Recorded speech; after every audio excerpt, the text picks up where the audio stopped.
बिस्मिल्लाहिर्रहमानिर्रहीम अल्हम्दुलिल्लाहि रब्बिल आलमीन वस्सलातु वस्सलामु अला अशरफिल अंबियाइ वल मुरसलीन व अला आलिहि व अस्हाबिहि अजमाइन।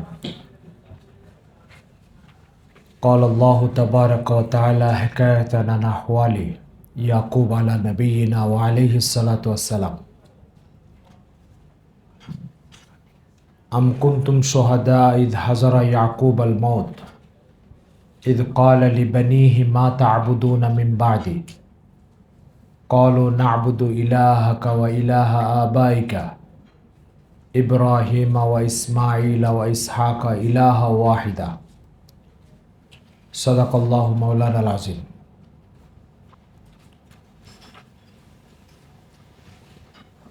মহান আল্লাহ তাআলার বড় করুণা, বড় অনুগ্রহ আমাদের উপরে, যে আমাদের বুঝে আসুক আর না আসুক, আমাদের অনুভূতিতে এটা জাগ্রত হোক আর না হোক,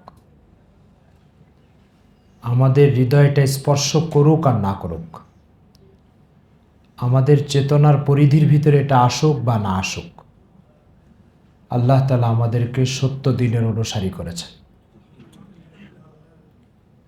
সব সত্যের উপলব্ধি জরুরি না, সব সত্যের উপলব্ধি জরুরি না। সত্যের উপলব্ধি যদি হয় তাহলে এটা টেকসই হয়, এটা ঠিক। কিন্তু সত্যের উপলব্ধি যদি না আসে তো এটা এটা জরুরি না যে সত্যের উপলব্ধি হতেই হবে। সত্য আমি মানি কিন্তু আমার উপলব্ধি হয় না, তাকলিদি, অনুসরণ করে মানি, ঠিক আছে? এটাও মস্ত বড় নিয়ামত। উদাহরণস্বরূপ, আপনারা যারা বাবা হয়েছেন, ছোট বাচ্চা 1 বছর বয়স হলে সবাই তাকে শেখায়, বলো বাবা, ওই যে উনি বাবা, উনি মা। বাবা কী জিনিস আর মা কী জিনিস, এর উপলব্ধি কি 1 বছরের বাচ্চার আছে? তার মানে কি তার উপলব্ধি নাই, এই কারণে কি আমরা তাকে শেখাবো না? এটা কি বলেন? যদি বলেন যে উপলব্ধির পরে শিখাবো, তাই তো 20 বছর যেতে হবে। 20 বছর যাওয়ার পরে বাবা কেমন হয়, মা কেমন হয়, বাবা কেন বলতে হয়, মা কেন বলতে হয়, এই উপলব্ধি 20 বছর পরে আসবে। তো এতদিন তাকে শেখানো বন্ধ করে বসে থাকবো? তো বোঝা গেল সত্যের উপলব্ধির জন্য, এই সত্যকে অনুসরণ করার জন্য উপলব্ধি জরুরি নয়, উপলব্ধি ছাড়াও সত্যের অনুসরণ জরুরি হতে পারে। তো ইসলাম আল্লাহর পাকের সত্য দিন। এই দিনের ভিতরে মানব জীবনের প্রতিটা কল্যাণ অকল্যাণ এর নিশ্চয়তা আল্লাহ পাক রেখেছেন। এই দিন মানুষের জীবনে টেকসই সৌভাগ্য এনে দেয়। এই উপলব্ধি যদি আমার মাথা, দিল, দিমাগের ভিতরে নাও ঢোকে, তবে আমি অনুসরণ করতে থাকি, একদিন আল্লাহ তাআলা এটার উপলব্ধি আমাকে দিয়ে দিবেন। এটার একটা উদাহরণ বলি আপনাকে। রমজান মাস যখন শেষ হয়ে যায়, তো ঢাকা শহরে এটার প্রচলন কম, গ্রামগঞ্জে এটার প্রচলন খুব বেশি আছে। রোজার শেষ দিন মাগরিবের নামাজ, ইফতারি করে মাগরিবের নামাজ পড়ে মানুষ পশ্চিম আকাশে ঈদের চাঁদ দেখতে যায় দলে দলে। দেখছেন গ্রামাঞ্চলে এটা? তো দলে দলে যখন ঈদের চাঁদ দেখতে যায়, তো ঈদের চাঁদ অত্যন্ত চিকন হয়ে ওঠে, কারো চোখে ধরে, কারো চোখে ধরে না, ঠিক আছে? কেউ দ্রুত দেখতে পায়, কেউ দেখতে অনেক দেরি হয়, কেউ দেখতেই পায় না, না দেখে বাসায় ফিরে চলে আসে, ঠিক আছে? এখন মনে করেন একজন খুব দৃষ্টিসম্পন্ন লোকের নজরে ধরা পড়লো। এবার সে তার আশপাশের লোক, উই দেখ চাঁদ, উই দেখ চাঁদ, উই দেখ চাঁদ, উই যা, একদম আমার আঙ্গুল সোজা তাকাবি দেখতে পাবে। এই যে বারবার দেখাতে থাকে, তখন কেউ 5 মিনিটের মাথায় দেখে, কেউ 10 মিনিটের মাথায় দেখে, কেউ 20 মিনিটের মাথায় দেখে, কেউ বিলকুল না দেখে বাসায় ফিরে চলে আসে। আচ্ছা কি না এরকম? এই যে 5 মিনিটের মাথায় দেখলো আর 10 মিনিটের মাথায় দেখলো, তার এই দেখার ভিত্তিটা কি? ভিত্তি হচ্ছে সে প্রথম যে দেখেছে তার দেখাকে দৃঢ়ভাবে অনুসরণ করে চেষ্টা করেছে, মেহনত করেছে, আল্লাহ তাআলা তার নজরে ভাষায় দিয়েছে। কথাটা কি বোঝা গেছে? ঠিক ইসলামের সত্যতার বিষয়টা এরকম। নবী মুহাম্মদ সাল্লাল্লাহু আলাইহি ওয়াসাল্লাম হচ্ছে ইসলামের সত্যতার প্রথম ঘোষণাকারী। এবার ওনার তাকলিদ করে, ওনার অনুসরণ করে আমি চেষ্টা করবো এটা সত্যটা হৃদয়ে উপলব্ধি করার। করতে করতে করতে করতে একটা টাইমে ওই চাঁদ যেমন 5 মিনিট, 10 মিনিট, 20 মিনিটের মাথায় নজরে আসবে, আমারও জিন্দগির কোনো একটা টাইমে দিলের ভিতরে আল্লাহ তাআলা ইসলামের সত্যতাকে জাগ্রত করে দিবেন। আর ইসলামের সত্যতাকে যখন জাগ্রত করে দিবে, ইসলামের সত্যতা যখন আমার দিলে জাগ্রত হয়ে যাবে, তখন তো এই দিনের জন্য জান মাল সব কিছু কোরবানি করা আমার জন্য সহজ হয়ে যাবে। সত্যতার জাগ্রত যদি না হয় তাহলে ব্যক্তি মেনে চলতে পারবে, কিন্তু কোরবানি করা সহজ হবে না। আমার কথা কি বুঝাতে পারছি? সত্যতার উপলব্ধি না আসলে তখন মহব্বত আসে না, ভালোবাসা আসে না, হৃদয় জুড়ে তাকে গ্রহণ করে না, ঠিক আছে? বরং সত্যতার উপলব্ধি না আসলে তখন ব্যক্তি ওটাকে দিয়ে নিজের স্বার্থ উদ্ধারের চিন্তাও করতে পারে। আমার কথা বুঝাতে পারছি? একটা উদাহরণ বলি আপনাদেরকে। বুখারী শরীফের দ্বিতীয় খণ্ডে হযরত সুলাইমান আলাইহিস সালামের একটা গল্প আসছে যে ওনার টাইমে দুই মহিলা জঙ্গল দিয়ে হেঁটে যাচ্ছিল, তাদের দুইজনের কাছে দুই বাচ্চা ছিল। বাঘে এসে এক বাচ্চাকে ধরে নিয়ে চলে গেছে, রয়ে গেল একটা বাচ্চা, কিন্তু দাবিদার মা দুইজন। দুই মাই বলতেছে যেটা নিয়ে গেছে ওটা তোমার, আর যেটা আছে ওটা আমার। দুই মাই এই কথা বলতেছে। ঝগড়া নিরসন করতে না পেরে দাউদ আলাইহিস সালামের সুলাইমান আলাইহিস সালামের কাছে বিচার নিয়ে গেল। এই গল্প আল্লাহ রসুল শোনাচ্ছেন, গোপালভাড়ের গল্প না কিন্তু। আল্লাহ রসুল এই সুলাইমান আলাইহিস সালামের কাছে নিয়ে গেছে। সুলাইমান আলাইহিস সালাম বলল, জল্লাদকে, উভয় বক্তব্য শুনে জল্লাদকে ডেকে বলল, কেটে দুই ভাগ করে দাও, দুই ভাগ করে দুইজনকে দিয়ে দাও। এক মা দাঁড়িয়ে বলল, জনাব আপনি খবরদার এই কাজ করবেন না, এই বাচ্চাটা আমার দাবি আমি ছেড়ে দিয়েছি, আমার দরকার, এই বাচ্চাটা ওই মহিলাকে দিয়ে দেন। বলছে কেন, তুমি তো দাবি করে আসছিলে এখানে, এখন ওই মহিলাকে দেওয়ার কথা বলছো কেন? বলছে জনাব এই বাচ্চাটাকে ভাগ করে অর্ধেক দিলে আমি হয়তো একটা অর্ধেক পাবো, একটা অংশ পাবো, কিন্তু আমার বাচ্চা শেষ হয়ে যাবে, আর এই বাচ্চা শেষ হয়ে গেলে আমি আমাকে ধরে রাখতে পারবো না। আমি চাই বাচ্চাটা তার হাতেই থাক, অন্তত আমার বাচ্চাটা বেঁচে থাকলে আমি দেখে আমার চোখকে ঠান্ডা করতে পারবো, দিলকে শীতল করতে পারবো। ঠিক আছে? বলেন এবার আসল মাকে, যে মা তার হক ছেড়ে দিয়েছে, তাহলে এটা কোরবানি কি কোরবানি না? এই কোরবানিটা কিসের জন্য? সত্যের জন্য। কিসের জন্য? এই বাচ্চা আমার সত্য, আমার সঠিক বাচ্চা, এটার জন্য কোরবানি সহজ হয়ে গেছে। ওই মার জন্য কোরবানি সহজ হয়েছে কেন? সে স্বার্থ চায়, সে বাচ্চা চায় না। কি চায়? স্বার্থ চায়। তো প্রকৃত মা যে, সে কি হয় জানেন? আমি শেষ হয়ে যাই, আমার বাচ্চা বেঁচে যাক, আমি বঞ্চিত হই, আমার হক নষ্ট হয়ে যাক, তা আমার বাচ্চা কি বেঁচে যাক। ঠিক যেদিন ইসলামের সত্যতা আপনার উপলব্ধি হবে, সেই দিন আপনার থেকে এই আচরণটা প্রকাশ পাবে। আল্লাহর দিন জমিনে টিকে যাক, আমি শেষ হয়ে যাই। কথা বোঝা গেছে? আল্লাহর নাম তার বান্দাদের মুখে জারি হয়ে যাক, আমি শেষ হয়ে যাই। আল্লাহর নাম তার বান্দাদের অন্তরে স্থাপিত হয়ে যাক, আমি দুনিয়ার থেকে শেষ হয়ে যাই। আর যদি ইসলামের সত্যতার উপলব্ধি না আসে, তখন কি হবে জানেন? তখন হবে ওই দ্বিতীয় মার মতো। সেটা কি? আমি ইসলামের ঘাড়ের উপরে বসে আমার রুটি রুজির ব্যবস্থা করব, ঠিক আছে, এখন ইসলাম বললো না বাঁচলো এটা তার বিষয়, এটা আমার বিষয় না। কথা বুঝতে পারছেন? তো একটা হচ্ছে ইসলামকে বোঝা বানিয়ে নিজের কাঁধের উপর উঠানো, আর হচ্ছে নিজেকে বোঝা বানিয়ে ইসলামের কাঁধের উপর উঠানো। কয়টা সুরত হলো? দুইটা সুরত হচ্ছে। ইসলামকে বোঝা বানিয়ে নিজের কাঁধের উপর উঠানো, এটা হচ্ছে ইসলামের সত্যতা যে উপলব্ধি করেছে তার কাজ। কথা বুঝেছি? আর এটা হচ্ছে আম্বিয়া ইকরামের সিরাতের খোলাসা। আম্বিয়া ইকরামের যে সিরাত কোরআন বর্ণনা করছে, সেই সিরাতের খোলাসা কি বলেন? খোলাসা হচ্ছে ইসলাম বোঝা আর আমি বহনকারী। এটা হচ্ছে আম্বিয়া ইকরামের সিরাতের কি খোলাসা। আর অন্যদের জীবনের খোলাসা কি? ইসলাম হচ্ছে একটা গাধা, আমি এর পিঠে উঠে আমার স্বার্থ রক্ষা করব। আমার কথা বুঝাইতে পারছি? আমাদের দেশে যে সমস্ত বক্তারা 1 ঘন্টা ওয়াজ করতে বসে সময় পার করে, এই একটা গল্প বলে, ওই একটা কৌতুক বলে, এখানে একটু হাসায়, ওখানে একটু কাঁদায়, 1 ঘন্টা পরে তার পেমেন্টটা নিয়ে চলে যায়। যে লোকগুলো এখানে এসেছিল, সেই লোকগুলা আল্লাহ তাআলার সাথে যে দূরত্ব নিয়ে এসেছিল, সেই দূরত্ব নিয়ে মজলিস খতম করে চলে যাচ্ছে। দিন থেকে যে অপরিচিত ভাবটা নিয়ে এসেছিল, সেই অপরিচিত ভাবটা নিয়ে চলে যাচ্ছে। তো এই 1 ঘন্টা আপনি কী করলেন? তাহলে আপনার পেমেন্ট তো আপনি ঠিকই পেয়ে গেলেন। এটা হচ্ছে দিনকে বোঝা বানিয়ে তার কাঁধের উপরে চলা।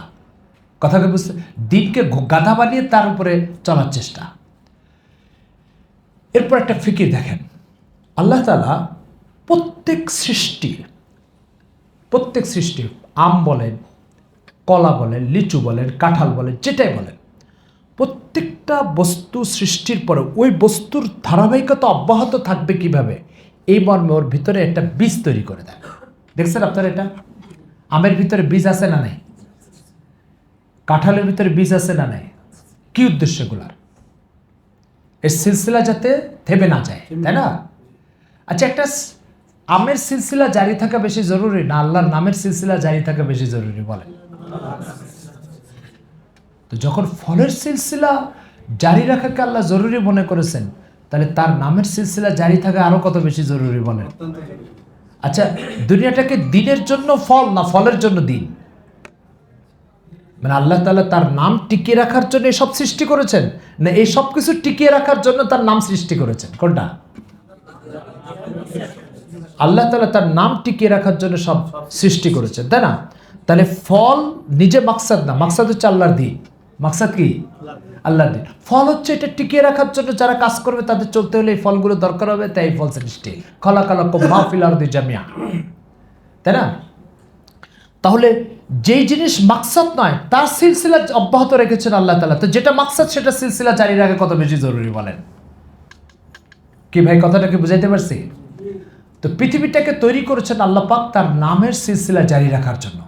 যদি নামের সিলসিলা জারি রাখার জন্য পৃথিবীকে আল্লাহ পাক তৈরি করে রাখেন, তাহলে এবার আপনি আমি বলেন, আমার আপনার জন্য আল্লাহ তাআলার নাম জমিনে যাতে টিকে থাকে, থেমে না যায়, ব্যাহত না হয়, এর রূপ লাবণ্য যেন দিন দিন বৃদ্ধি পায়, এর জন্য আমি আপনি যদি কাজ না করি, তাহলে আমি আপনি তো ফলের থেকেও এই শিক্ষাটা নিলাম না, এই ফিলোসফিটা নিলাম না।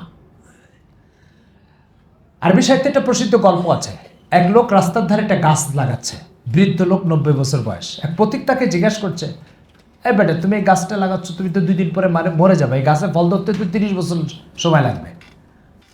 তো এই বৃদ্ধ লোকটা বলতেছে, শোনো, আমার পূর্বপুরুষরা গাছ লাগায় যেমন আমার ফল খাওয়ার ব্যবস্থা করেছে, আমার নৈতিক দায়িত্ব আমি গাছ লাগাই যাব আমার পরবর্তী প্রজন্ম যাতে ফল খেতে পারে। কথা বোঝা গেছে? আচ্ছা, আমরা যে আল্লাহকে চিনেছি, দিন শেখা দরকার, দিন শেখানো দরকার, দিন চর্চা করা দরকার, এই অনুভূতি কি মায়ের পেট থেকে নিয়ে এসেছি না আমাদের পূর্বপুরুষরা শিখিয়েছে আমাদেরকে? তাহলে আমাদের পূর্বপুরুষরা যে চেতনা আমাদের ভিতরে জাগ্রত করেছে, সেই চেতনা অন্যের ভিতরে জাগ্রত করার দায়িত্ব আমাদের আছে না নাই? আছে। কোরআন এই বক্তব্যটাকে একটা গল্পের আকারে উল্লেখ করছে। দেখেন সূরা বাকারার ভিতরে হযরত ইয়াকুব আলাইহিস সালাম 10-12 জন শিষ্য, এই ছেলে ইন্তেকালের আগে তাদেরকে নিয়ে বসছেন, বসে বলছে, দেখো আমি মারা যাচ্ছি, চরম একটা অস্থিরতা নিয়ে মারা যাচ্ছি। বলে কি অস্থিরতা? বলে অস্থিরতা হচ্ছে আমি মরে যাচ্ছি, আমি দুশ্চিন্তার মধ্যে আছি, আমি মারা যাওয়ার পরে তোমরা কি আল্লাহর গোলামি করবে না শয়তানের গোলামি করবে, এটা নিয়ে আমি একটু পেরেশান আছি। তো ছেলেরা আশ্বস্ত করলো, আপনি মারা যান নিশ্চিন্তে, আমরা যে মালিকের দিকে আপনি জীবনভর দাওয়াত দিয়ে গেছেন ওই মালিকেরই গোলামি করব। এই গল্পটা আল্লাহ তাআলা বলছেন, আম কুনতুম শুহাদা ইয হাযারা ইয়াকুব আল মাউত। হে রাসূল, আপনি কি ওখানে উপস্থিত ছিলেন যখন ইয়াকুবের কাছে মউত এসেছিল? ইয ক্বালা লিবানিহি, তিনি তার সন্তানাদিদেরকে বলেছেন, মা তা'বুদুনা মিন বাদি, আমি চলে গেলে তোমরা কার গোলামি করবে? প্রশ্ন হচ্ছে, একজন নবী সে দুনিয়ার থেকে চলে যাচ্ছে, সে তো তার জান্নাতের ফয়সালা করে চলেই গেলেন, আবার জমিনের ভিতরে তার সন্তানাদিরা কি কার গোলামি করবে এই ব্যাপারে তার চিন্তা করার কি দরকার? কি দরকার বলেন? কোনো দরকার আছে? কিন্তু ইয়াকুব আলাইহিস সালাম এই চিন্তাটা করে যাচ্ছে। তো এই জন্য মোহতারাম হাজিরিন, এই কথা পরিষ্কার ভাবা দরকার যে আমাদের প্রধানতম কাজ হচ্ছে আমাদের পরবর্তী প্রজন্ম দিনের উপরে কিভাবে টিকে থাকবে এই চিন্তা করা দরকার। আল্লাহ পাক কাঁঠালের ব্যাপারে চিন্তা করেন, আমের ব্যাপারে চিন্তা করেন, আমাদের করা দরকার পরবর্তী প্রজন্ম কিভাবে দিনের উপর টিকে থাকবে। আমার কথা বুঝতে পারছি? আপনাদের এখানে ভোলাতে বাড়ি কার আছে? ভোলা বরিশাল এই অঞ্চলে কেউ আছেন? আচ্ছা, মাশাআল্লাহ। ওই অঞ্চলে, উপকূলীয় অঞ্চলে আপনারা দেখছেন যে ঘর বাড়ি খুব মজবুত করে তৈরি করা হয়, ঘন ঘন ঝড় তুফান আসে বলে এখানে একটা খুঁটি ওখানে একটা খুঁটি। আমি ভোলা জেলাতে আপনার তজুমুদ্দিন থানায় সফর করেছি। তো তজুমুদ্দিন থানায় দেখি যে বাড়িগুলো সমুদ্র এবং ওই যে ওখানে কী নদী আছে, ওটা যমুনা নদী নাকি কি মেঘনা নদী, ওটার কিনারায়। তো ওগুলো অনেক মজবুত পিলার দিয়ে বাড়িগুলো করা। এত মজবুত পিলার দেখে আমাদের এই অঞ্চলে ব্যবহার করে না। তোদেরকে জিজ্ঞেস করলাম, হুজুর ঘন ঘন তুফান আসে তো এই জন্য। তো বোঝা গেল প্রতিকূলতার ভিতরে যে কোনো জিনিসকে টিকিয়ে রাখার জন্য অতিরিক্ত ব্যবস্থা নেওয়া হয়।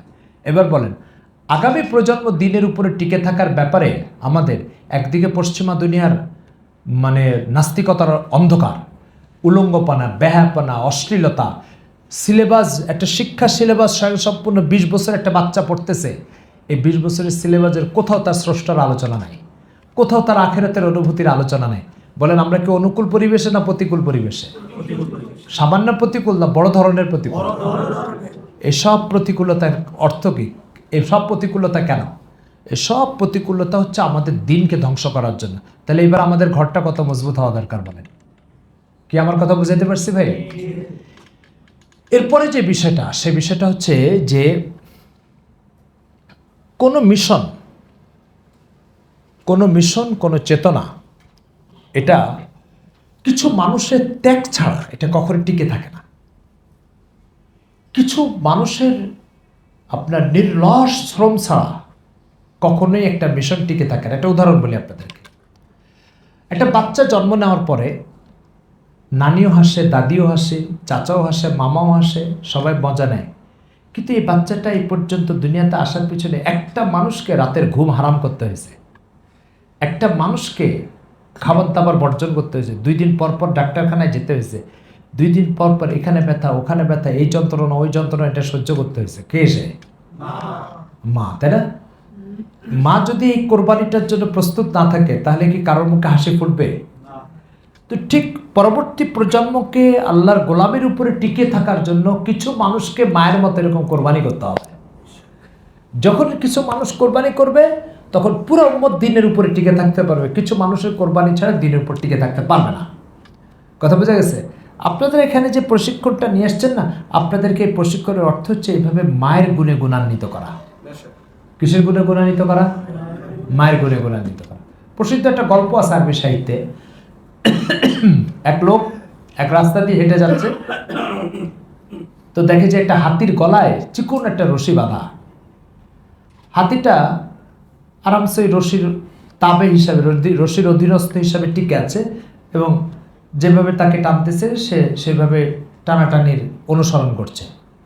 এক পথিক জিজ্ঞাসা করলো হাতির মালিক, আচ্ছা এই হাতি তো এরকম একটু ঘাড় ঘুরালে এই রশিটা ছিঁড়ে যায়, তো রশিটা ছিঁড়ে না কেন? মানে এইভাবে ঘাড় ঘুরাই তো সুর দিয়ে পেঁচা গাছ উপড়ায় ফেলে, তো এই রশিটা ছিঁড়ে না কেন? তো হাতির মালিক বলছে কি, এর পিছনে একটা রহস্য আছে। বললো কী রহস্য? বলছে এ যেদিন জন্মগ্রহণ করেছিল সেই দিন 2-4 ঘন্টা পরে এভাবে ছোটাছুটি করছে, তো আমি একটা রশি দিয়ে বেঁধে রাখছিলাম, তো ওই রশিটা সেদিন দুর্বল ছিল, ছেঁড়ার জন্য অনেক চেষ্টা করেছে, পারে নাই। ফলে এই রশি সম্পর্কে তার এই বিশ্বাস ঢুকছে যে আমাকে দিয়ে এই রশি ছেঁড়া মনে হয় কোনোদিন সম্ভব হবে না। এর শরীর টরিল অনেক বড় হয়েছে, কিন্তু ছোটবেলার ওই বিশ্বাস রশি সম্পর্কে যেটা ঢুকছে ভিতরে, ওটা আজও পরিবর্তন হয়নি। কথা বোঝা গেছে? এই গল্পটা যে গল্পকার লিখেছে সে নিচে একটা ফিলোসফি লিখতেছে। হচ্ছে গল্পের ফিলোসফি হচ্ছে যে ছোটবেলায় একটা রশি সম্পর্কে অবাস্তব বিশ্বাস, যে একটা হাতি কি ঘাড় নাড়ালে রশি টিকে থাকবে, তা একটা রশি সম্পর্কে অবাস্তব বিশ্বাস যখন তার দিলে ঢুকানো হচ্ছে সেটাই টিকে যাচ্ছে, ছোটবেলায় দিলটা এভাবে কবুল করার জন্য প্রস্তুত থাকে, তাহলে মহান আল্লাহর মতো এক মালিকে হাকিকির বিশ্বাস যখন দিলের ভিতরে ঢুকাইতে হবে সেটা কিভাবে গেঁথে যাবে এই বাচ্চার দিলে? বলেন, কথা বোঝা গেছে? তো আমাদের উচিত, আমাদের কাজ, আমাদের মিশন হচ্ছে আমাদের এই বাচ্চাগুলোকে আল্লাহর সাথে পরিচিত করা। কি কাজ বলেন? আল্লাহর সাথে পরিচিত। আল্লাহর সাথে যদি পরিচিত না হয় আমাদের বাচ্চারা, তাহলে পশ্চিমা দুনিয়ার থেকে আসা এই সমস্ত তুফানের মোকাবেলা আমাদের এই বাচ্চাগুলো টিকতে পারবে না, টিকতে পারবে না। কোনো না কোনো বাচ্চা আমাদের ছোটবেলায় তাদেরকে সরবরাহকৃত এই তালিম তারবিয়াত যদি না হয়, তাহলে এই বাচ্চাগুলো কালের করাল গ্রাসে মিশে একটা টাইমে বলবে দেয়ার ইজ নো গড, আল্লাহ নাই, নাউজুবিল্লাহ। কথা বোঝা গেছে? এই জন্য দেখেন এর একটা প্রচ্ছন্ন প্রভাব আমাদের উপর আছে। আমাদের সমাজে আল্লাহ নাই এই কথাটা যদি আমরা কেউ বলি বা ব্যবহার করি, তখন কি হয়? যেটা হয় সেটা হচ্ছে একটু খারাপ লাগে, কিন্তু আসলে এই কথাটা যেইভাবে কষ্ট দেওয়ার দরকার ছিল, দিলের ভিতরে আঘাত দেওয়ার দরকার ছিল, চোখ দিয়ে পানি চলে আসার দরকার ছিল এই কথাটা শুনে, সেই পরিমাণ আঘাত আমাদের দিলে আসে না। কেন আসে না? এর একটা কারণ হচ্ছে আল্লাহ তাআলার শ্রেষ্ঠত্বের উপলব্ধি, অনুভূতি যে কঠিন ও দৃঢ়ভাবে হওয়ার দরকার ছিল সেটা আমাদেরও হয়নি। আমার কথা বুঝাতে পারছি? কোরআন মাজিদের ইবারত দেখেন এই ব্যাপারে আল্লাহ তাআলা কি বলছেন। এক জায়গায় বলছে ওয়াযকুর রাব্বাকা ইযা নাসিত, ভুলে যাওয়া মাত্রই তোমার রবকে স্মরণ করো। আরেক জায়গায় বলছে ওয়ালা তাকুনু কাল্লাযিনা ক্বালু সামি'না ওয়া হুম লা ইয়াসমাউন, না, ওই আয়াতটা হচ্ছে ওয়ালা তাকুনু কাল্লাযিনা নাসুল্লাহা ফানসাহুম, ওই লোকদের মতো হয়ে না যে লোকরা আল্লাহকে ভুলে গেছে। তার মানে দুটো আয়াতকে আপনি মিলান, ভুলে যাওয়া মাত্র আল্লাহকে স্মরণ করো, আর ওদের মতো হয়ে না যারা আল্লাহকে ভুলে গেছে।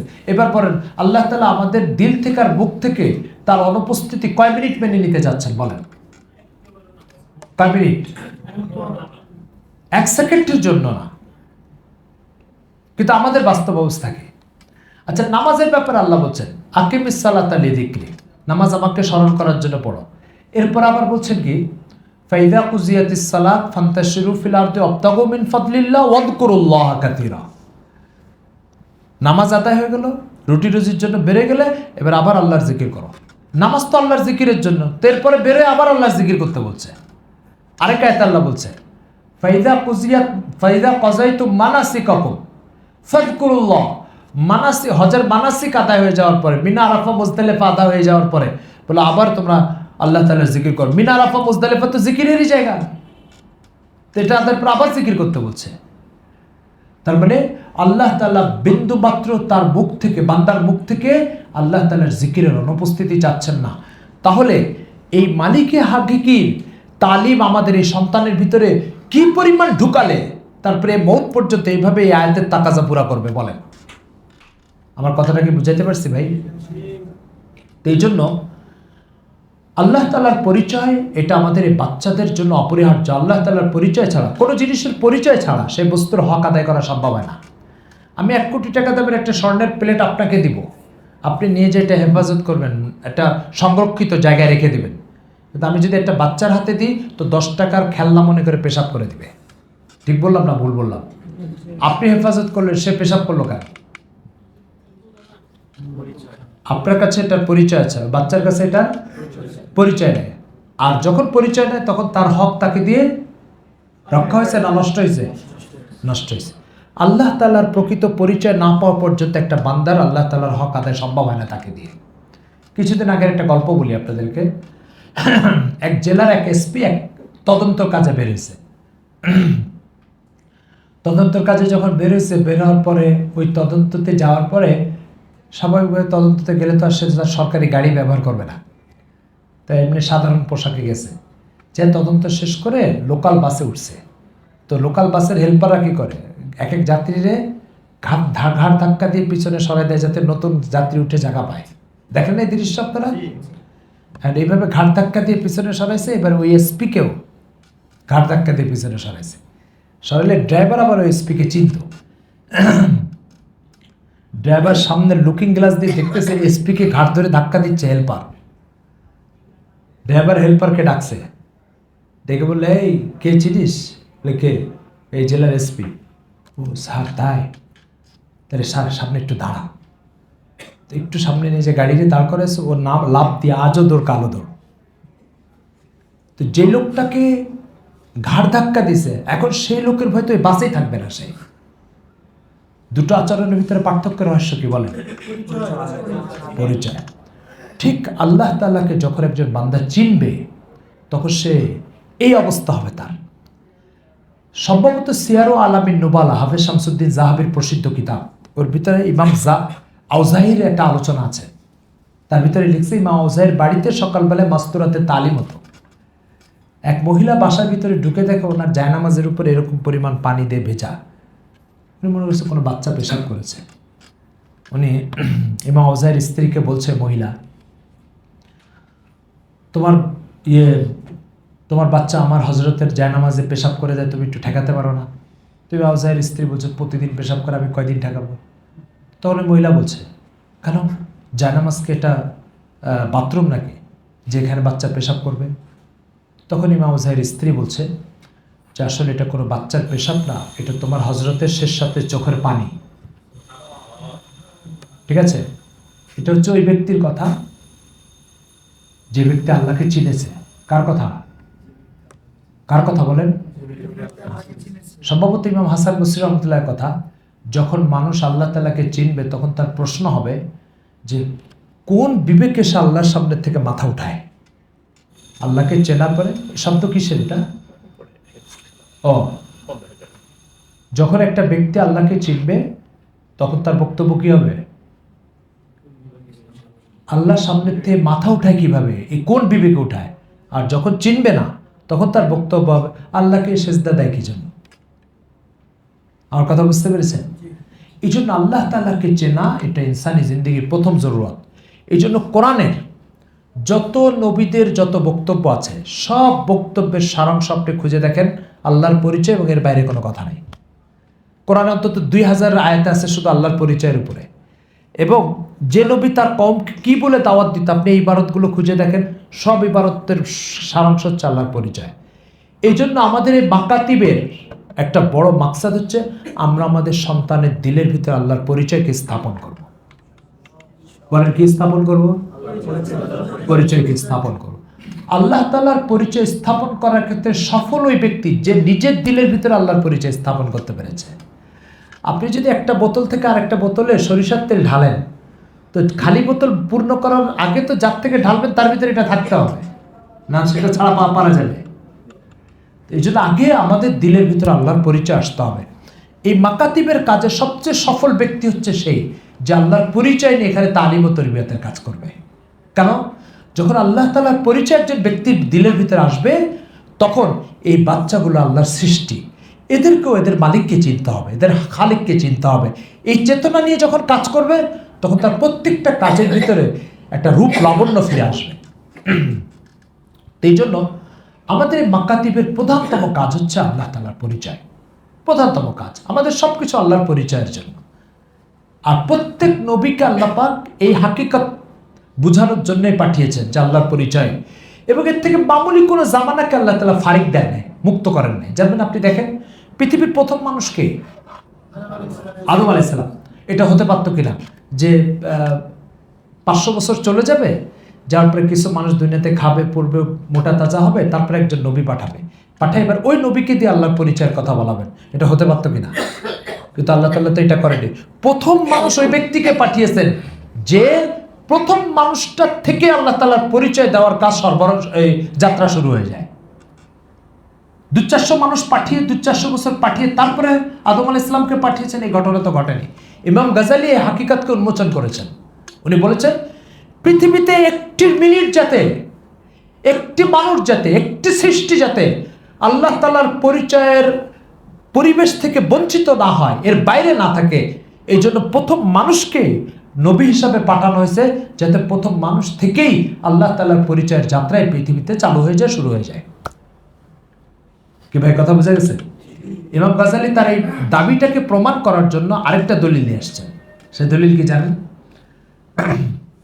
কোরআন শরীফে আল্লাহ তাআলা বলেন ইন্না আউওয়ালা বাইতিন উযিয়া লিন-নাসি লাল্লাযী বিবাক্কাতা মুবারাকাও ওয়া হুদাল লিল আলামিন। পৃথিবীতে প্রথম ঘর হচ্ছে কাবা শরীফ। প্রথম ঘর কি?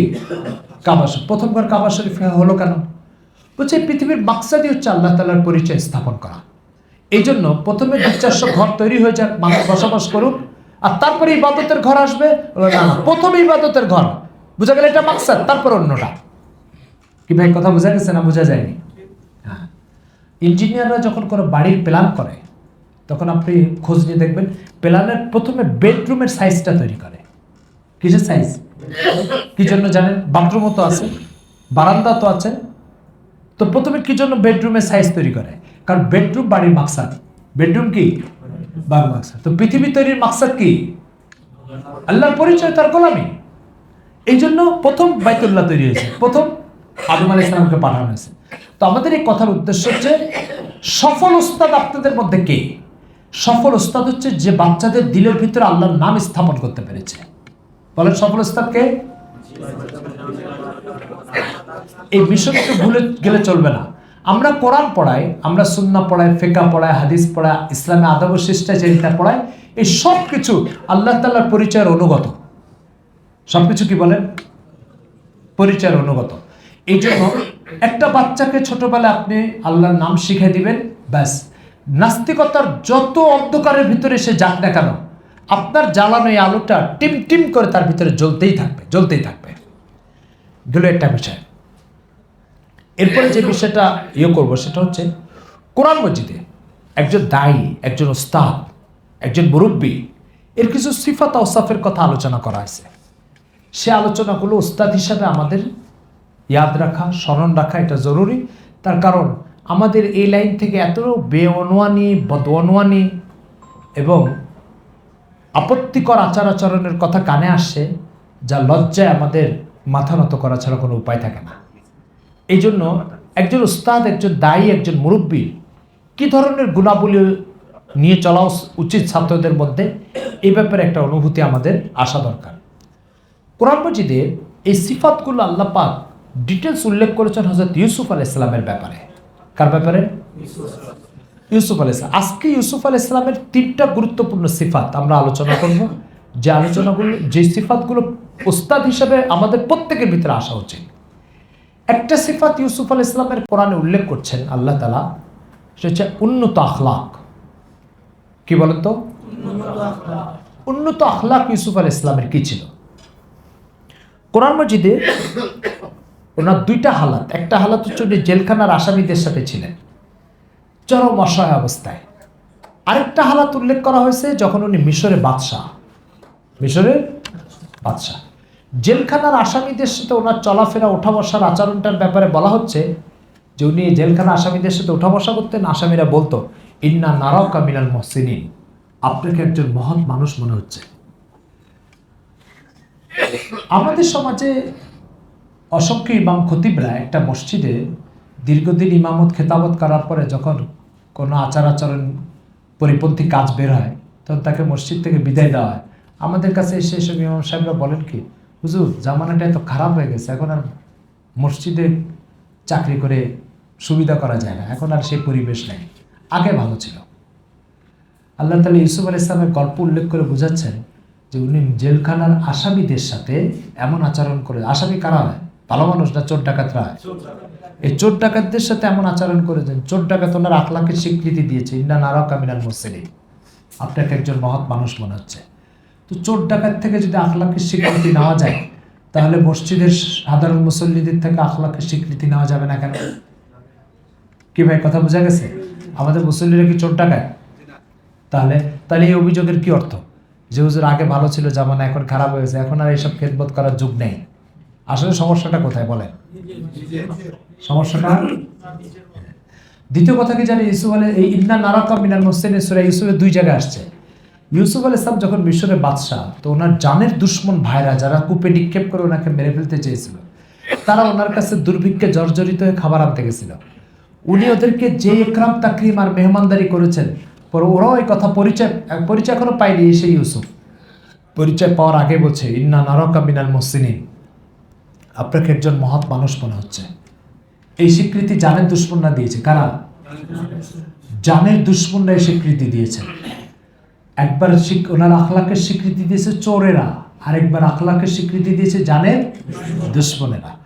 জানের দুশ্মন থেকে উনি আখলাকের স্বীকৃতি দেন, আর আমরা আমাদের মহব্বত কর্মওয়ালাদের থেকেও আখলাকের স্বীকৃতি দিতে পারি না। কথা বোঝা গেছে? কিন্তু মুফাসসিররা একটা বিস্ময়কর কথা বলেছে। সে কথা কি জানেন? সে কথা হচ্ছে ইউসুফ আলাইহিস সালাম, জেলখানার অসহায় আসামি ইউসুফ আর মিশরের বাদশাহ ইউসুফ, 2 ইউসুফের আখলাকের ভিতরে কোনো পরিবর্তন নেই। বুঝতে পেরেছেন কথা? 2 ইউসুফের, তার মানে হচ্ছে আমাদের সমাজে যে ভিক্ষা করে তার একটা আখলাক থাকে, তাই না? হাত পাতে ভিক্ষা করে, তো সে তো স্যার 2টা টাকা দেন না স্যার, এই যে একটা নরম সুর আর ভাষায় কথা বলে, এটা না বলে তো সে ভিক্ষাই পাবে না। ফলে তার জন্য আখলাক অপরিহার্য। কিন্তু ক্ষমতাবানদের কি অবস্থা আমাদের সমাজে বলেন? আমাদের দেশে ক্ষমতাবানদের কি হালত বলেন? খুব করুণ অবস্থা, তাই না? শেখ সাদির একটা চমৎকার শের আছে কারিমা কিতাবের মধ্যে। কারিমা পড়ছেন না আপনারা অনেকে? সেই কবি শেরটা হচ্ছে, গুদাগার তাওয়াজু কুনাত খুই অবস্থা। ফকির যদি আখলাক দেখায় তো এটা তো তাকে দেখাতেই হবে, নয়তো সে ভিক্ষায় পাবে না। ফলে এর আখলাকের কোনো ফজিলত নাই।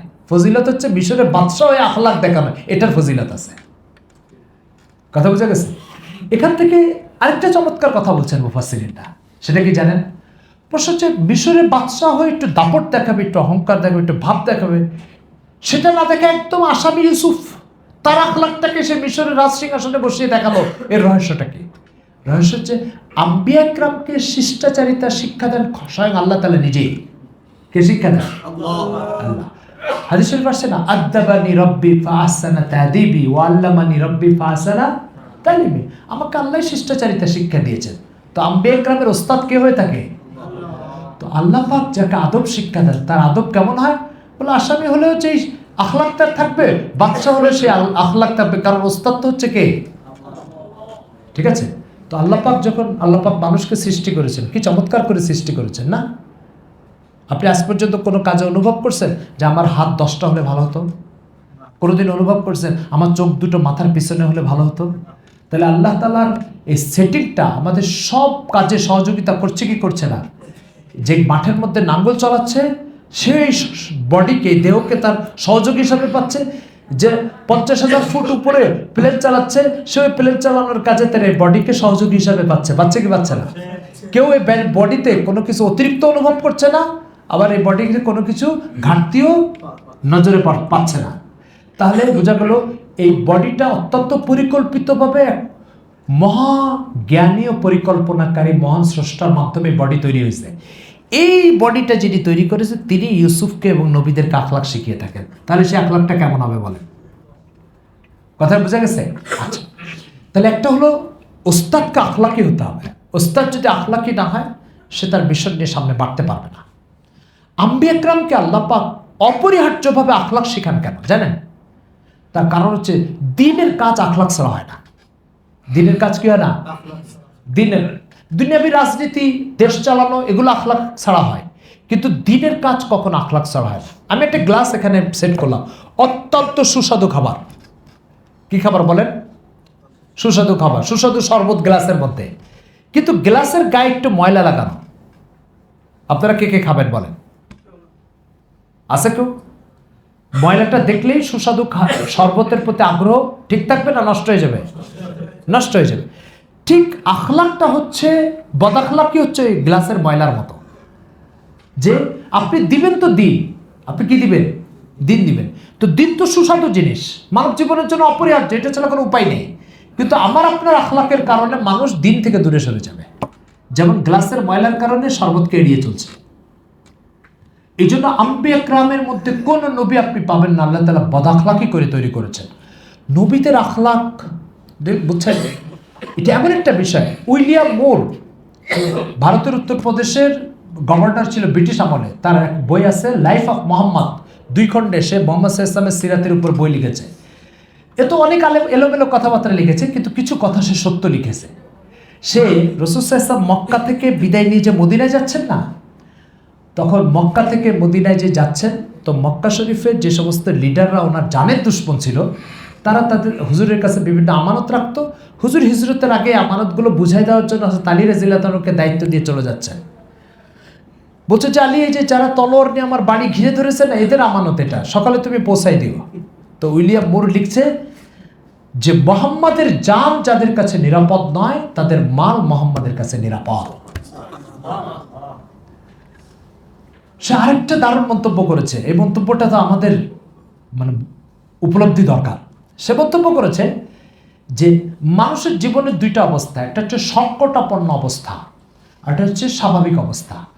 সংকটাপন্ন অবস্থা যেটা, অর্থাৎ যে টাইমে আমার জান নিয়ে টানাটানি হচ্ছে, সেই সংকটাপন্ন অবস্থায় যদি মুহাম্মদ তার জানের দুশ্মনের আমানত এইভাবে রক্ষা করতে পারে, তাহলে স্বাভাবিক অবস্থায় তার জানের, তার আমানত রক্ষার অবস্থাটা কত আকর্ষণীয় ছিল আপনি চিন্তা করতে পারেন। তৃতীয় আরো একটা কথা লিখছে সে, বলছে যারা তার জানের দুশ্মন তাদের আমানত রক্ষা করার এই দায়িত্বশীলতার পরিচয় তিনি দিয়েছেন, তাহলে যারা সাধারণ মুসলমান তাদের আমানত তিনি কত দায়িত্বশীলতার সাথে এটা রক্ষার চেষ্টা করবেন। তাহলে এটা কোনো মুসলমানের তাফসীর নয়, এই মন্তব্যটা কার? এই খ্রিস্টানের উইলিয়াম মুরের। ঠিক আছে, আমি যে কথাটা আপনাকে বলতে যাচ্ছি সেটা হচ্ছে মুহাম্মদ সাল্লাল্লাহু আলাইহি ওয়াসাল্লামের দ্বারাই জানের দুশ্মন কাফিরদের আমানত রক্ষা হয়েছে। আমার কাছে কি দ্বীনের আমানতটা রক্ষা হতে পারে না? আমার কাছে কি মুসলমানের আমানত রক্ষা হতে পারে না? আপনারা এখান থেকে ট্রেনিংটা নিয়ে যে বাচ্চাদেরকে পড়াবেন, এই বাচ্চাদের প্রত্যেকটা বাচ্চা তো আপনার কাছে আমানত। প্রত্যেকটা বাচ্চা আপনার দায়িত্বশীলতার মুখাপেক্ষী। প্রত্যেকটা বাচ্চার দিলের ভিতরে তার স্রষ্টার নাম স্থাপন করা, তার মুখে আল্লাহর নাম জারি করা, এটা আমার আপনার দায়িত্ব। এই দায়িত্ব যদি রাসূল সাল্লাল্লাহু আলাইহি ওয়াসাল্লাম কাফিরদের দুনিয়াবি মালের দায়িত্ব রক্ষা করেন, তো আমি এই দায়িত্ব থেকে উদাসীন হওয়ার কি সুযোগ আছে বলেন? কি ভাই কথা বুঝাতে পারলাম?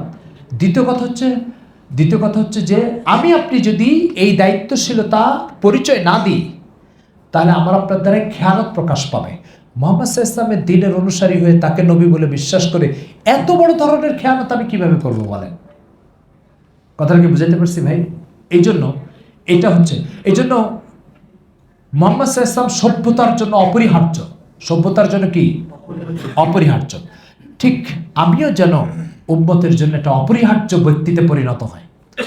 পত্রিকা আছে না, দৈনিক পত্রিকা, আজকের পত্রিকা বাজারে 10 টাকা দাম, কিন্তু এই পত্রিকাটা কালকে কিনতে যাবেন আগামীকাল, তাহলে কেজি 10 টাকা। কেজি কত? আজকে পিস 10 টাকা, কালকে কেজি 10 টাকা। এইভাবে দাম কমে গেল কেন বলেন? বলতে পারেন? সময় চলে গেছে, এটা একটা বিষয় আছে, কিন্তু এর আরেকটা ফিলোসফি আছে। সেই ফিলোসফিটা হচ্ছে আজকের পত্রিকা আজকের জন্য প্রাসঙ্গিক, কালকের জন্য প্রাসঙ্গিক নয়। কালকে যে পত্রিকা বেরোবে সেটা কালকের জন্য প্রাসঙ্গিক। অর্থাৎ আজকের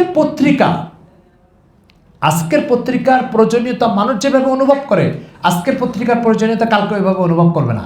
তো যে জিনিসকে মানুষ প্রয়োজন মনে করে ওই জিনিস প্রাসঙ্গিক হয়ে থাকে। কি বললাম? যে জিনিসটাকে মানুষ প্রয়োজন মনে করে সেটা প্রাসঙ্গিক হয়ে থাকে। আমি আপনি উম্মতের কাছে প্রাসঙ্গিক বলে, অর্থাৎ আজকের পত্রিকা বলে গণ্য হব কখন জানেন? যখন উম্মতের জরুরত আমাদের দ্বারা পুরো হবে আর উম্মত আমাদেরকে প্রয়োজন মনে করবে। কি ভাই কথাটা বুঝাইতে পারছি? বলেন আমরা উম্মতের কাছে প্রাসঙ্গিক কবে হব? আমার দ্বারা উম্মতের জরুরত যদি আমার দ্বারা পুরা না হয় তাহলে আমি কালকের পত্রিকা। কথাটা বুঝতে পেরেছেন? গতকালের পত্রিকা। আর যদি উম্মতের জরুরত আমাকে দিয়ে পূর্ণ হয় তাহলে আমি আজকের পত্রিকা। বিষয়টা বোঝার জন্য আমার মাওলানা সৈয়দ আবুল হাসান আলী নদভীর একটা মিসাল বলি আপনাদেরকে। মাওলানা সৈয়দ আবুল হাসান আলী নদভী রহমতুল্লাহ আলাইহি বলেছেন যে একটা ফুটবলের মাঠে দুটো জিনিস এভাবে রয়েছে, একটা পাথর, একটা ফুটবল। এখন একটা প্লেয়ার ওই মাঠে গেছে, তার একটা লাথি দিতে মনে হচ্ছে, কোনটাতে লাথি দিবে বলেন? কেন পাথরে লাথি দিবে না? পা ভেঙে যাবে, তাই না? উনি উদাহরণ দিয়েছেন, নদওয়াতুল উলামা একটা ছাত্রদের মজলিসে উনি এই উদাহরণটা দিয়েছেন। সেখানে তিনি বলেছেন যে যদি একজন তালবিল ইলম সত্যিকার অর্থে ইলম আমল দ্বারা সমৃদ্ধ হয় তখন সে উম্মতের জন্য পাথরের মতো হবে, আর ইলম আমল শূন্য হয়ে গেলে তখন সে ফুটবলের মতো হবে।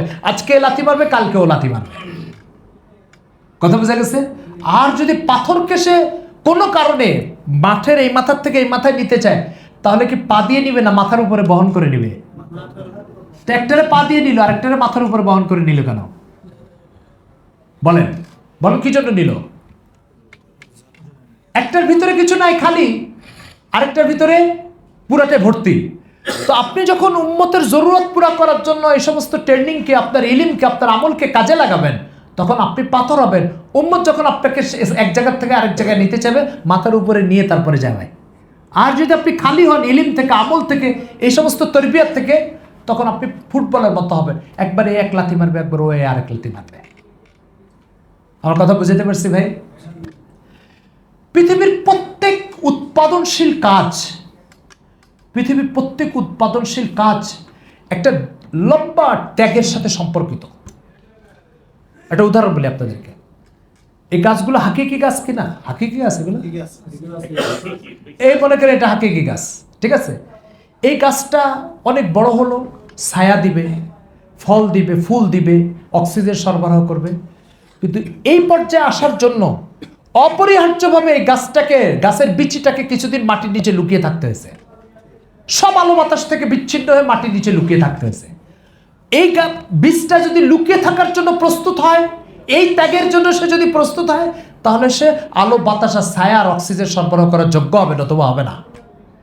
তো ঠিক কিছু মানুষকে এইভাবে ত্যাগ স্বীকার করে পরবর্তী প্রজন্মের জন্য দিন টিকানোর জন্য, পরবর্তী প্রজন্মের মধ্যে আল্লাহর নাম টিকানোর জন্য কিছু মানুষকে এইভাবে মাটির নিচে লুকিয়ে থাকা ছাড়া পরবর্তী প্রজন্ম এর অক্সিজেন থেকে কোনো ফায়দা নিতে পারবে না। ত্যাগ স্বীকার করতে হবে কিছু মানুষকে। ঠিক প্রথমে বলেছিলাম, একটা বাচ্চা দুনিয়াতে আসার জন্য যেমন একটা মাকে ত্যাগ স্বীকার করতে হয়, ঠিক তেমনিভাবে একটা বীজকে আলো বাতাস, অক্সিজেন, ছায়া সব কিছু সরবরাহ করার জন্য কিছুদিন কি করতে হবে? ত্যাগ স্বীকার করতে। ত্যাগ স্বীকার ছাড়া ভাই চারা উঠবে না, কেউ আলো বাতাসও পাবে না। আর যদি কেউ সারা জীবন উপরেই থাকতে চায়, ত্যাগ স্বীকার করতে না চায়, তাহলে তো একসময় বাতাসে এসে বীজের অস্তিত্ব শেষ হয়ে যাবে, চারা তো বহুত দূর কি বাত হয়। কথা বোঝা গেছে ভাই? আমরা যখন দারুল দেওবন্দে পড়তাম, তো হযরত মাওলানা মুফতি সাঈদ আহমদ পালনপুরি রহমতুল্লাহ আলাইহ, ওনার কাছে আমরা তিরমিজি শরীফ পড়েছি। তো হুজুর আমাদেরকে বছরের শেষ দিনে একটা নসিহত করতে আসছিলেন। ছাত্ররা যে অনুরোধ করছে, হযরত হাম যা রহে হ্যাঁ, থোড়ি সি হামে নসিহত ফরমা দিজিয়ে। তিনি আসছেন, এসে 2 ঘন্টা নসিহত করছেন। কথাগুলো ডায়েরিতে আমার লেখা আছে এখন। তার ভিতরে উনি আমাদেরকে বলছেন, তুমি ছাত্রী পেহচান তো? ছাত্রী মানে ছাতাকে উর্দুতে ছাত্রী বলে, মেজল্লাত। তোমরা কি ছাতা চিনো? বলে জি হাজার ছাতা চিনো। বলছে দেখো, একটা লোক সকালবেলা অফিস থেকে ছাতাটা বের করে ব্যাগের মধ্যে ভর্তি করে নিয়ে যায়, তাই না? বলে জি। কি জন্য নেয়? বলো বৃষ্টি আসতে পারে বা রোদ হতে পারে, তো তার থেকে সে 1 ঘন্টা বাঁচবে। এই জন্য আগেও 2 ঘন্টা ব্যাগে ছাতা বহন করে, পরেও 2 ঘন্টা ব্যাগে ছাতা বহন করে। উদ্দেশ্য হচ্ছে এই ছাতাটা তাকে 1 ঘন্টা রোদ বা বৃষ্টি থেকে বাঁচাবে। হযরত বলছেন যে আমি তোমাদেরকে কসম খেয়ে বলছি, উম্মত যদি টের পায় তোমাকে দিয়ে সে জাহান্নাম থেকে বাঁচবে, তাহলে উম্মত তোমাকে আগেও 5 ঘন্টা মাথার উপরে উঠে রাখবে, পরেও 5 ঘন্টা মাথার উপরে উঠে রাখবে। আর উম্মত যদি তোমাকে দিয়ে জাহান্নাম থেকে বাঁচবে এটার নিশ্চয়তা যদি না পায়, তার স্রষ্টাকে চিনবে এটার নিশ্চয়তা যদি না পায়, তাহলে তোমাকে উম্মত সেরা ছাতাকে যেভাবে ডাস্টবিনে নিক্ষেপ করে, তোমাকে এভাবে ডাস্টবিনে নিক্ষেপ করে, ভ্রুক্ষেপ করে তোমার দিকে তাকাবে না। তোমাকে এখন ফয়সালা করতে হবে, তুমি কি ইলম আর আমল দ্বারা সমৃদ্ধ হয়ে ছাতার ভূমিকা পালন করতে পারবা কি পারবা না, এটা বলো। তো ঠিক আমাদের ওলামা ইকরামের অবস্থা হচ্ছে ভাই এটাই, যে আমাকে দিয়ে যদি উম্মত আল্লাহকে চিনে, আমাকে দিয়ে উম্মত যদি আল্লাহর নাম অন্তরে স্থাপন করতে পারে, কোরআনের সংস্পর্শ আসতে পারে, ইসলামে আদব ও শিষ্টাচারিতা ধারণ করতে পারে, তাহলে উম্মত আমাকে মাথার উপরে না তার উপরে নিয়ে বহন করবে উম্মত আমাকে। আর যদি উম্মত টের পাই আমাকে দিয়ে হবে না কিছু, তাহলে তো আমার জন্য একটা নিরাপদ ঠিকানা ডাস্টবিন আছেই। কথা কি বোঝা গেছে ভাই? এই জন্য আমি পত্রিকার উদাহরণ দিয়েছি, আমি ফুটবলের উদাহরণ দিয়েছি, আমি আপনাদের কাছে আমাদের ওস্তাদে মোহতারাম এর ছাতার উদাহরণ দিয়েছি। এই সব কিছুর উদাহরণ হচ্ছে আপনাকে পরবর্তী প্রজন্মের মধ্যে দিন ঢুকানোর জন্য একটা কঠিন ত্যাগের মানসিকতা নিয়ে এখান থেকে বেরোতে হবে। কঠিন ত্যাগের মানসিকতা। আমি উম্মতকে বাঁচাবো, উম্মত আমাকে মাথার উপরে উঠায় রাখবে। শেখুল হাদিস মাওলানা জাকারিয়া রহমতুল্লাহ আলাইহির একটা চমৎকার বিষয় বলি আপনাদেরকে। শেখুল হাদিস মাওলানা জাকারিয়া রহমতুল্লাহ আলাইহি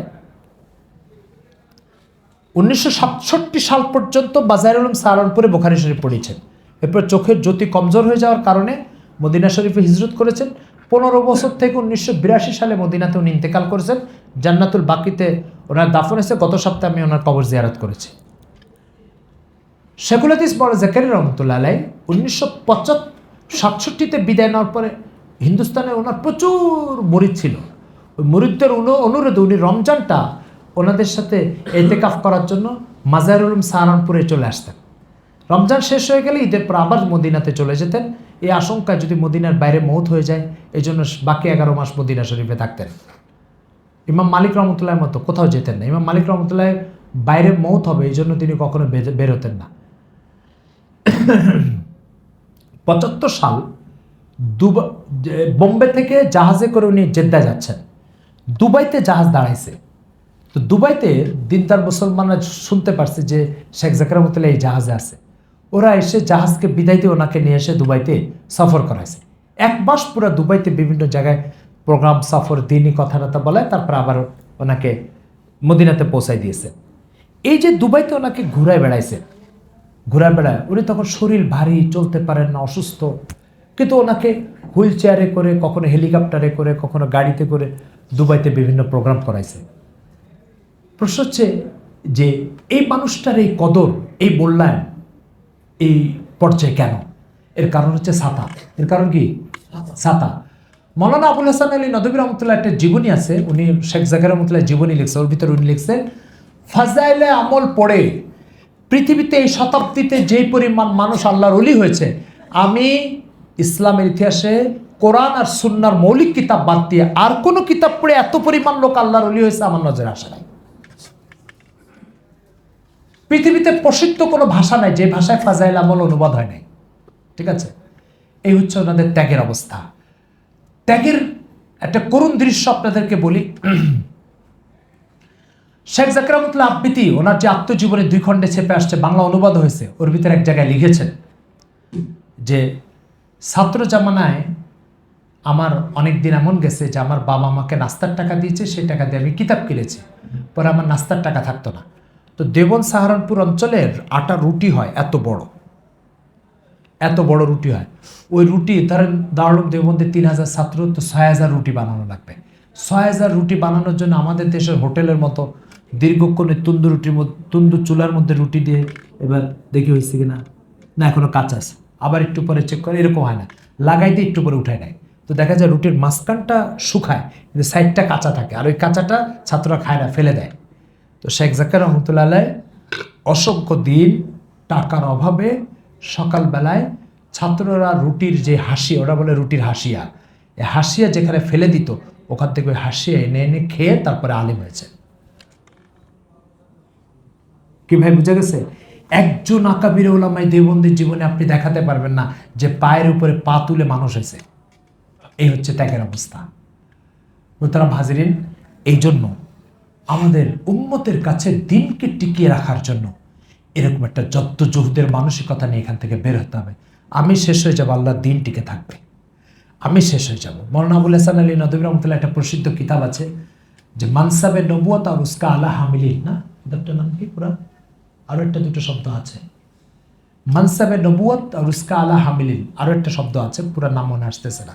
ওর ভিতরে উনি লিখছেন, আমাকে যদি কেউ জিজ্ঞাসা করে আল্লাহ পাকে লক্ষ লক্ষ নবীকে কেন দুনিয়াতে পাঠাইছেন, 2 শব্দে এটা এই কথাটা বলেন, এই জবাবটা দেন, তাহলে আমি বলবো যে আল্লাহ পাক লক্ষ লক্ষ নবীকে পাঠাইছেন এই জন্য যে তোমরা সবাই শেষ হয়ে যাও, আমার নাম যেন শেষ না হয়।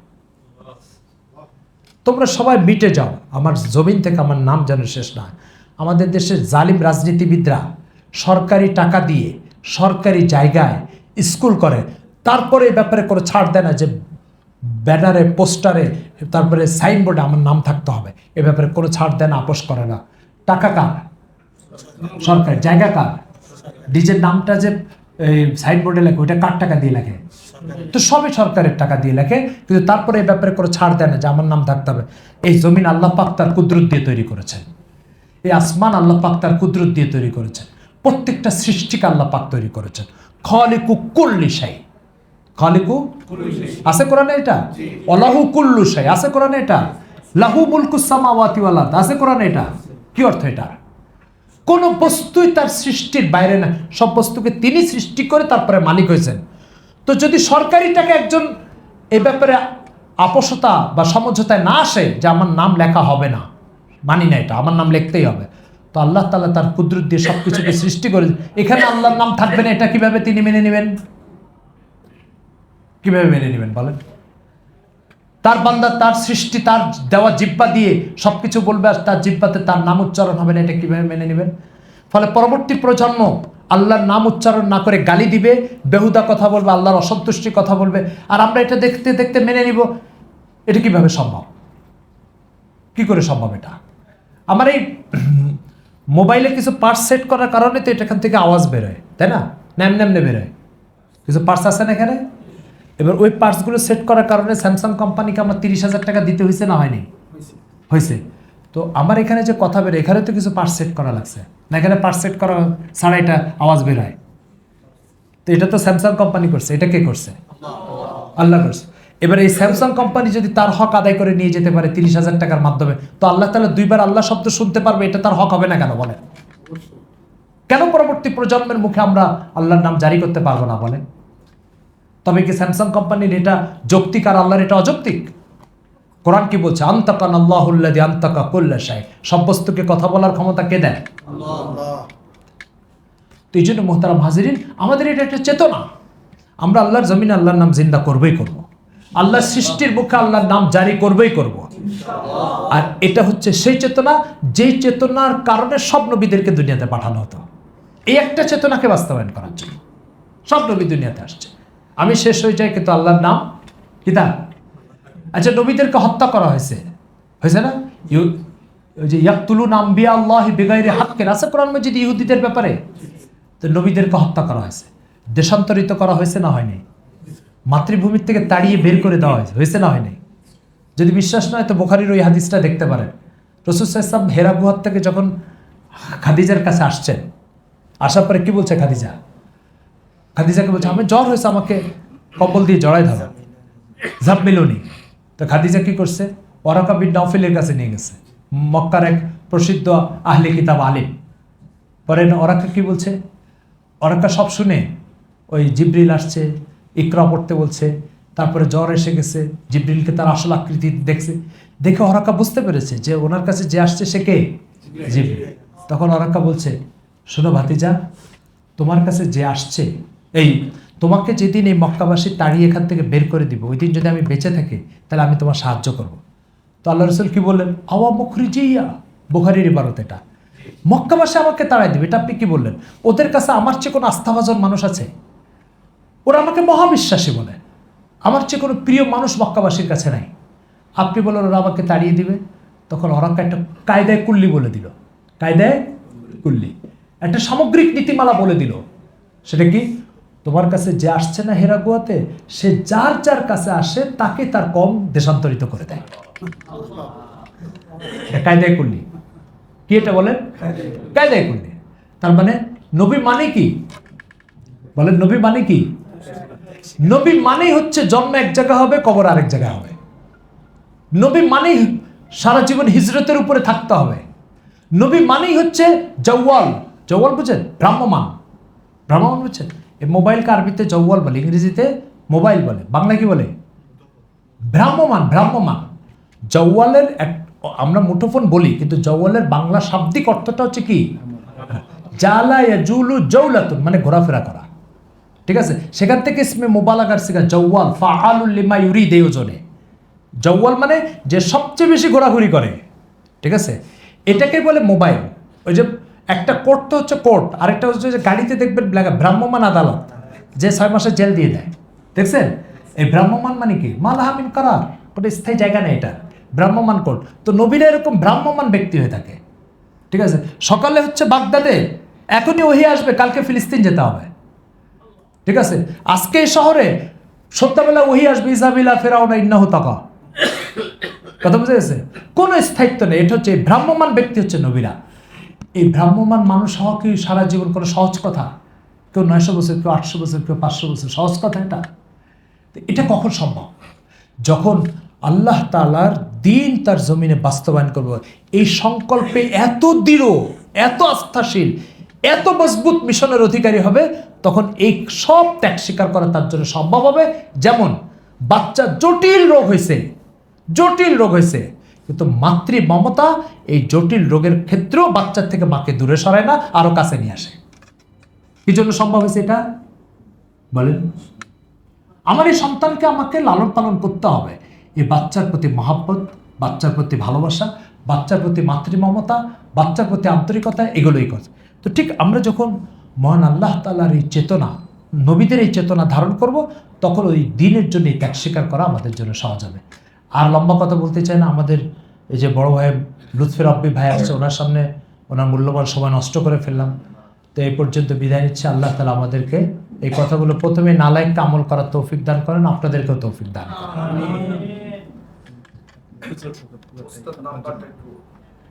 হ্যাঁ, নাম্বার দিয়ে কি হবে ভাই? আচ্ছা ঠিক আছে। আমরা তো চেয়েছিলাম যে সমাপনীর মধ্যে আপনি সর্বশেষ মুহূর্তে একটু দোয়া করে দিবেন, তো যেহেতু আগেই চলে আসছেন ব্যস্ততার কারণে একটু। আহমদুল্লাহ ভাইয়ের সাথে দেখা আছে, আহমদুল্লাহ ভাই মেসেজ পাঠাইছে, সাক্ষাৎ করে আবার মুক্তাসারিত দোয়া করে, আমাদের তো আবার আখিরি ইয়ে হবে, আপনাকে তো পাচ্ছি না সেটাই। আখেরি দোয়া হলে তার দরকার নেই। শেষ নবী কয়বার আসে? একবারে কাদিয়ানীদের সাথে আমাদের মোনাজার আছে। তো কাদিয়ানীদের বিশ্বাস তো মির্জা কাদিয়ানী হচ্ছে শেষ নবী, বুঝছেন? তো আমি বললাম আপনি কি মোহাম্মদ সাল্লামকে খাতামুন নবীন বলে বিশ্বাস করেন? বলছে হ্যাঁ করি। তো বলছে মোহাম্মদ সাল্লাম খাতামুন নবীন, আবার মির্জা কাদিয়ানী খাতামুন নবীন, তো এক খাতাম কয়বার হবে? তখনও বলছেন মোহাম্মদ সাল্লাম খাতামুন নবীনের অর্থ হচ্ছে তিনি সবচেয়ে বেশি মর্যাদার অধিকারী। আর মির্জা কাদিয়ানী যে খাতামুন নবীর, তিনি এই প্রসিদ্ধ অর্থে। কথা বুঝতে পারছেন? তখন আমি বললাম যে আপনি কি জানেন আপনি কোরআনের বাস্তব একটা বিকৃতি সাধন করলেন? তো বলছে যে কোথায় বিকৃতি সাধন করলাম? যিনি মজলিসের সভাপতি হয় তিনি শেষে আসে এবং তিনি সবচেয়ে সম্মানিত মানুষ হয়। তখন আমি ওনাকে বললাম যে সভাপতির পরে তো আর কেউ বয়ান করে না, সভাপতি সমাপ্তি ঘোষণা করে না। তো মোহাম্মদ সাহেব এসে সমাপ্তি ঘোষণা করে দিয়েছে, এরপর আবার নবী আসবে কি করে? বলল না, শরিয়ত আলা নবী আসবে না, শরিয়ত ছাড়া নবী আসতে পারে। বুঝতে পারছে? তখন আমি তাকে বললাম যে আবু বকর রাদিয়াল্লাহু তাআলা যে মুসাইলামাতুল কাযযাবকে হত্যা করার জন্য সৈন্য প্রেরণ করেছিলেন, তখন আবু বকর তার সৈন্যদেরকে এই কথা বলেন নাই যে তোমরা যে মুসাইলামাকে জিজ্ঞাসা করবা যে সে কি শরিয়ত আলা নবী না শরিয়ত ছাড়া নবী, এরকম কিছু জিজ্ঞাসা করার কথা বলেছেন? না, বলেন নাই। আমি বললাম যদি শরিয়ত ছাড়া নবী আসার সম্ভাবনা থাকতো তাহলে তো আবু বকর রাদিয়াল্লাহু তাআলা তার প্রেরিত বাহিনীকে এই কথা বলে দিতেন। তো যেহেতু এটা বলেন নাই, বোঝা গেল শরিয়ত ছাড়া নবী আসার কোনো সুযোগ নেই। মুহাম্মদ সাল্লাল্লাহু আলাইহি ওয়াসাল্লাম সব ধরনের নবুয়তের সমাপ্তকারী। কথা বুঝে গেছে? এই আর কি। আল্লাহ তাআলা বুঝার তৌফিক দান করেন। তো ঠিক আছে, দোয়াটা শেষে হয়ে যাক। আমরা আপনি মুখে দোয়া করে দিই আল্লাহ তাআলা কোরআনের এই খেদমতকে কিয়ামত পর্যন্ত জারি রাখেন। আমরা শেষ হয়ে যাই কিন্তু আল্লাহর দ্বীনের এই কাজটা যেন বন্ধ না হয়। ঠিক আছে? শেখুল রহমতুল্লাহ একটা লেখা আমি এই আপনাদের এই মজলিসে আসার আগে পড়ে আসছি। মুফতি তকি উসমানী সাহেবের কিতাব আছে আকাবিরে উলামায়ে দেওবন্দ ক্যা থে, এর বাংলা অনুবাদ হয়েছে। এর 17 নম্বর পৃষ্ঠায় শেখুল রহমতুল্লাহ 1915 থেকে 20 সাল জেলখানায় বন্দী ছিলেন। 3.5 বছর ছিলেন ইউরোপের মাল্টাতে, 1.5 বছর ছিলেন মিশরের ইস্কেন্দারিয়াতে। তো মাল্টা থেকে তিনি যখন ফিরে আসছেন তারপরে 5 মাস বেঁচে ছিলেন। ওই 5 মাস উনি যেখানে যত প্রোগ্রাম করেছেন প্রত্যেক প্রোগ্রামের ভিতরে এই কথা বলেছেন, আমি উম্মতের বরবাদি দেখতে পাচ্ছি মাকাতিবে দিনিয়াত থেকে দূরে থাকার কারণে। কি বলছেন? দ্বীনি মক্তব, বাচ্চাদের ভিতরে কোরআনের লফজের তালিম আর বড়দের ভিতরে কোরআনের মান আর তালিম, এই দুটো তালিমের অভাবে আমি দেখতে পাচ্ছি যে উম্মতের জাওয়াল এবং পদস্খলন বিপর্যয় সব জায়গায় আসতেছে। ঠিক আছে? আমি পৃষ্ঠা নম্বর বলি 17 নম্বর পৃষ্ঠা, আকাবিরে উলামায়ে দেওবন্দ কিয়াতে, পাবলিশার্স হচ্ছে জমজম বুক ডিপো দেওবন্দ, ওরা এই বইটা ছেপেছে। আল্লাহ তাআলা আমাদেরকে বোঝার তৌফিক দান করে।